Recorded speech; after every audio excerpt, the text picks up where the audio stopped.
Good morning, good afternoon, good evening. I'm Pastor Neil White, pastor of Rejoice Lutheran Church, and I thank you for watching as we prepare for worship and for events this Sunday.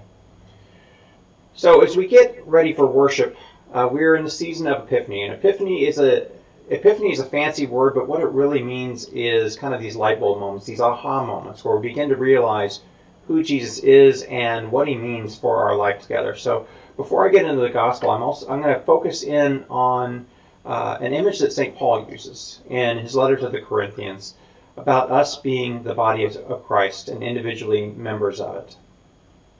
You know, sometimes I think that people look at people like me, pastors, or people who seem like they have really strong faith, or, you know, the people who are doing everything, and they say, well, those are the really important people.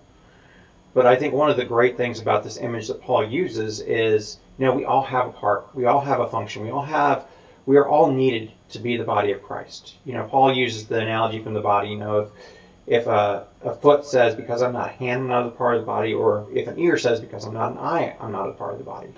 Well, of course, they're both still part of the body, and they're both still needed. You know, we all are needed to be the body of Christ together. And I think that helps us make sense, or helps me make sense of this beginning of Luke telling what Jesus' ministry is going to be like. So Jesus comes to the synagogue in Nazareth, and he reads from the scroll of the prophet Isaiah, from Isaiah 61.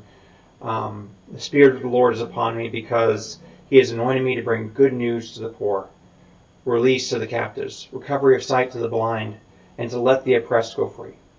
You know, that this really becomes a big part of Jesus' ministry as Luke wants us to hear it.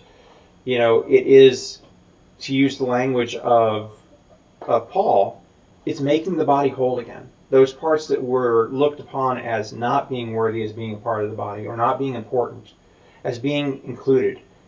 And the realization that we're not complete without those who are, you know, somehow, you know, oppressed or poor or incomplete in their own selves. You know, we need one another to be the body of Christ. So we'll focus on that during worship. We're going to continue between services to talk about how our faith informs our life in a digital age. I mean, the digital age has shaped so much of our experience over the last 20, 30 years. And we as people of faith want to be able to use it responsibly. So we'll continue our discussion on the internet. Plan to do that in 1 week. It's going to split over 2, just because we had such a rich discussion about that. And then also everybody's invited to our chili cook-off at 2 o'clock. It's a fundraiser for our youth, and I would like to see you there. It's a great chance to come and have some nice warm food on what could be a cool day. So thank you for listening. I look forward to seeing you, and have a great week.